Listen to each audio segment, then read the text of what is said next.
Guys, welcome. This is video number 3 in the Founder to CEO series that is focused on one of your 4 Ps, and that is your people. Look, if you have ever tried to have one-on-one sessions in the past or coaching sessions with your team and they felt extremely awkward, or like a personal chit-chat session or like a therapy session, then I'm here to tell you you're doing it wrong. So today we're going to go into how you can have an effective one-on-one that actually drives the performance of your team without you or them feeling like you're trying to micromanage the situation, you're trying to dictate to them, but it's going to have them actually get excited about helping you build the business that you want for the future. Most founders think one-on-ones are about connection. And while that's not completely inaccurate, you do want to connect with your team. One-on-ones are actually about defining and pushing forward the outcomes that you want to achieve. So we're going to get into all that here in just a few minutes. If you haven't yet, I do highly recommend that you go back and review video 1 in this series around onboarding your employees so that you can set them up for success, or episode 2 around how to set up your systems so that you no longer have to micromanage your team. So if you haven't yet, highly recommend that you go back and take a look at each of those videos before jumping into this one. Once you have the right systems in place, that's when your one-on-ones will stop being emotional therapy sessions or a chit chat with your friends. That's where they start to become extremely effective. Most one-on-ones fail because the founder or the team member comes in, or the leader comes in, and they just want a status update.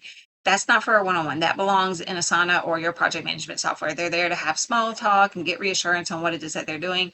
That means you haven't been clear and giving the permission to move forward without you having to validate their every decision. They come to problem dump without any clear resolution. They're not identifying constraints so that you can help them to remove them. Or the founder ends up talking way more than the team member, and that is not productive for you or for them. A one-on-one is not a meeting. It is about leadership. It is about coaching. If you have clearly communicated your priorities and outcomes to your team that you want to achieve, then your team should be able to move forward autonomously and with a ton of purpose. That means you're there to just help identify constraints and remove them out of their way so that they can keep moving forward and giving you the momentum to grow the business that you want. Conversely, a really good one-on-one, it actually does 3 things. It reinforces the outcomes that you are working towards. It removes any constraints or issues that they've identified, and it aligns the priorities with the big picture vision of the business that you want to build. If the outcomes are not clear, if your feedback feels really personal in nature, then you're not having a successful one-on-one. So effective coaching, while you're considering your team's emotions, focuses on how to actually achieve the goals that you've set. So it removes the emotional piece of what it is that you're trying to do. And if you do them really, really well, it removes the need to have performance reviews at any point in your business, because your team always knows exactly what success looks like and where they stand. Hey, look, guys, and if you need a little support in this, I host a free live training every single month. You can click the link in the description to get the invite to the next one that I'm hosting. I talk about how to help you free up 10 to 20 hours of your week and lay the foundation to build your $1 million+ business. The agenda for your one-on-one should be a shared document that your team has access to, and it should be predictable and never changing. You should be identifying wins, because it does help to celebrate the successes that we have had in the past. You should be identifying any constraints or issues that have come up so that you can help your team to know how to remove that. It doesn't mean that you're answering the problem at hand. It means that you're helping them discover the path to be able to remove the constraints themselves, so in the future they know how to operate. It should be focused on priorities and alignment. If you have completed the successful achievement of one of the outcomes or priorities that you've already set, then we're identifying new ones, and we're discussing the path or probable paths that they could take to make sure that they realize it happens. And then it is there as a support mechanism. Look, give support where it's needed, provide leadership, provide mentorship, help them understand what it is that you're trying to build. That is going to help them be successful both now and in the future as they continue to progress in whatever profession that they've chosen. Your one-on-ones are meant to provide some consistency, some structure, and some clarity. That is going to help them feel psychologically safe so that they can continue to move forward autonomously and like they have a purpose in their life and in your business. One of the key elements around a successful coaching relationship and successful one-on-ones is we are removing the element of personality. Now, that doesn't mean that someone who's not a cultural fit for your company, we're not questioning whether or not they should be there. That doesn't mean that if somebody has a really bad personality and they're driving down the entire morale of your team, that you're not questioning anything. What it means is that when you're coaching, their personality is not having an impact on the decisions that you're making. You are there to coach to performance. You're there to talk about what their performance looks like. So if they are, extremely negative and they're impacting the morale of your team, that is a performance issue. That is not necessarily a personality trait. So don't coach around personality traits. Coach around the outcomes and the performance that they're creating within your business. There are some key questions you can use to do this, like what outcome were you trying to produce when you handled this? What got in the way? What constraints held you back? Or what would you do differently next time? So if they didn't achieve the outcome that they had set or the goal that they had set, ask them what they would do differently next time.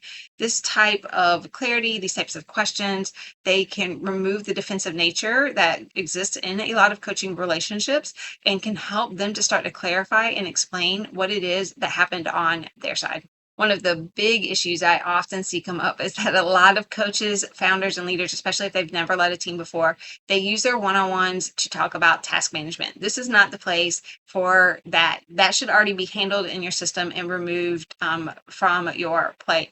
Tasks, they live in a sauna. You have due dates. You have visibility. The one-on-ones, they are upstream from task performance. They are about the work that they're doing. They're about the outcomes that you're trying to achieve, the priorities that they've set. So give your team some direction, add any context that you need, and then let them own the performance. That's what you ultimately want because it's going to free you up to really lead your business. And then use the dashboards that you've created in your project management software to have visibility into the tasks that are being handled by them.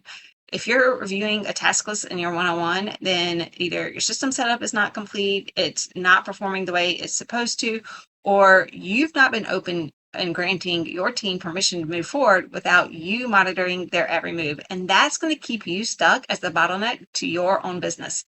An effective one-on-one, it really builds a lot of trust with your team without coddling them or limiting their own personal growth. It gives them a predictable structure, which, helps them feel safe within the environment that they're operating within. It gives them honest feedback that is going to garner you a lot of respect and help them grow in their role and personally in their own development.